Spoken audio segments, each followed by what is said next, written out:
Hello guys, welcome back to my channel Unscripted Ansu. This is my fourth video. आज मैं BEd के lesson plan का topic कोशिका के प्रकार को लेके आई हूँ। सबसे पहले हम इसमें सामान्य उद्देश्य लिखेंगे, फिर इसके नीचे विशिष्ट उद्देश्य आता है, उसमें हम एक तो ज्ञानात्मक प्राप्य उद्देश्य लिखेंगे, दूसरा अवबोधात्मक उद्देश्य लिखेंगे।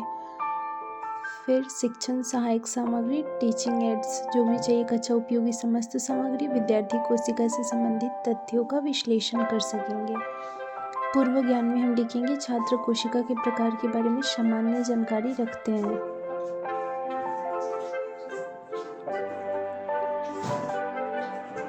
ऊपर में सब अपना नाम, रोल नंबर, डेट ये सब फिल करना है, वो सब हम फिल कर देंगे। प्रस्तावना में छात्र अध्यापिका या छात्र अध्यापक क्रिया में हम क्वेश्चन पूछेंगे, छात्र छात्रा अनुक्रिया में बच्चे उसका जवाब देंगे।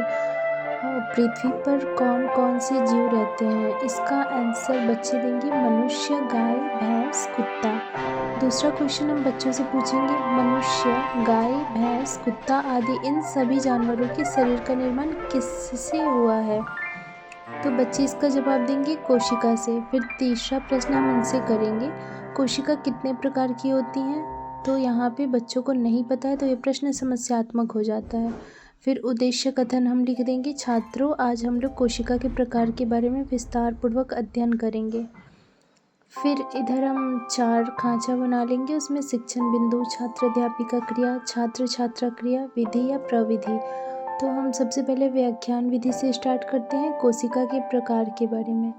तो कोशिका 2 प्रकार की होती हैं, यूकैरियोटिक और प्रोकैरियोटिक।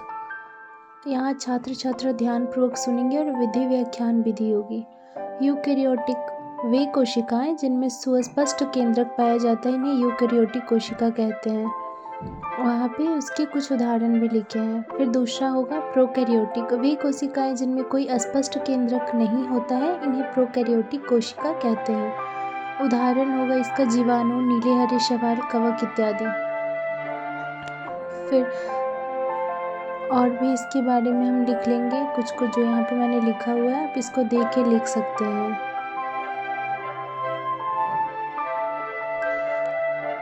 फिर हम बोधात्मक प्रश्न पे आ जाएंगे। इसमें बोधात्मक प्रश्न में पहला प्रश्न है, कोशिकाएं कितने प्रकार की होती हैं, तो बच्चे इसका आंसर देंगे 2 प्रकार की, और ये विधि में हम प्रश्नोत्तरी विधि डालेंगे।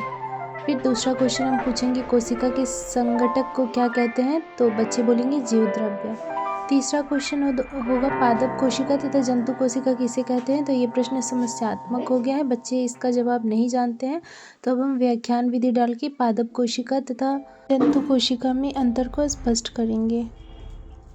जो पादप कोशिका है इसके अंतर को यहाँ पे मैंने लिख दिया, आप उसको देख के लिख सकते हैं। फिर इसमें 4 नंबर में आता है, इसमें केंद्रक परिधि की ओर हो सकता है, इसमें सेंट्रोसोम नहीं पाया जाता है, पादप कोशिका की राजधानी अपेक्षाकृत बड़ी होती है, गोल्जी उपकरण कम विकसित होता है।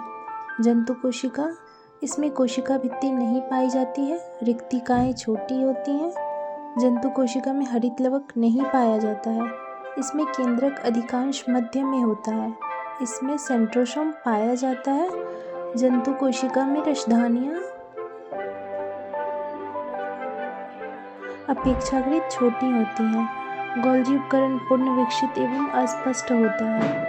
बच्चे ध्यानपूर्वक सुनेंगे, मौन रहेंगे। फिर बोधात्मक प्रश्न में 1 नंबर में आएगा, किस कोशिका में कोशिका भित्ति पाई जाती है, तो इसका आंसर होगा पादप कोशिका में। कोशिका का आकार कैसा होता है, तो ये समस्यात्मक हो गया। यहाँ पे हम व्याख्यान डाल के कोशिका का आकार बच्चों को समझाएंगे। कोशिकाएं अत्यंत सूक्ष्म होती हैं, लेकिन कितनी सूक्ष्म कोशिकाओं के आकार को माइक्रोमीटर या माइक्रेन में मापते हैं।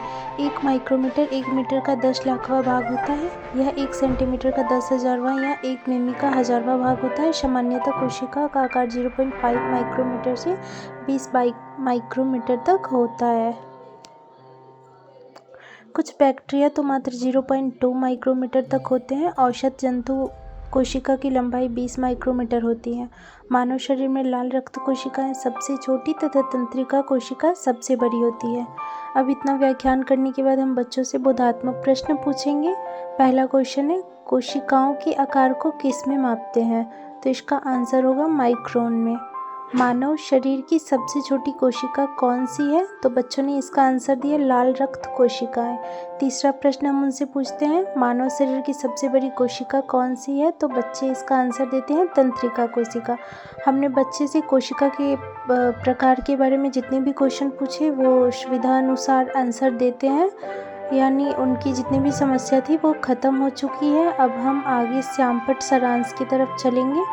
यहाँ पे श्यामपट्ट सारांश में हम पादप कोशिका और जंतु कोशिका दोनों का चित्र बनाएंगे। कुछ चीज़ें दोनों में सिमिलर होती हैं। पादप कोशिका और जंतु कोशिका झिल्ली दोनों में पाई जाती हैं। माइटोकॉन्ड्रिया भी पादप कोशिका जंतु कोशिका दोनों में पाई जाती हैं। फिर नाभिक भी दोनों में पाया जाता है। राइबोसोम, कोशिका द्रव्य, ये सब दोनों में पाया जाता है। फिर आता है कोशिका भित्ति, रिक्तिकाएं, क्लोरोप्लास्ट, ये सिर्फ पादप कोशिका में पाई जाती हैं। इसके बारे में हम बच्चों को अच्छे से समझाएंगे तथा उनसे बोलेंगे अपनी कॉपी में वो इस चित्र को नोट कर ले, उतार ले। फिर हम मूल्यांकन के प्रश्न को लेंगे। इसमें पहला क्वेश्चन हम लेंगे कोशिका कितने प्रकार की होती हैं। दूसरा हमारा हो जाएगा यूकैरियोटिक तथा प्रोकैरियोटिक कोशिका किसे कहते हैं। तीसरा हो जाएगा पादप कोशिका तथा जंतु कोशिका में अंतर बताइए। फिर गृह कार्य होम असाइनमेंट में हम बच्चों को बोलेंगे पादप कोशिका तथा जंतु कोशिका में अंतर स्पष्ट करें। फिर यहाँ पे हमारा बीएड का ये जो कोशिका के प्रकार वाला लेसन प्लान था वो यहीं पे ख़त्म होता है।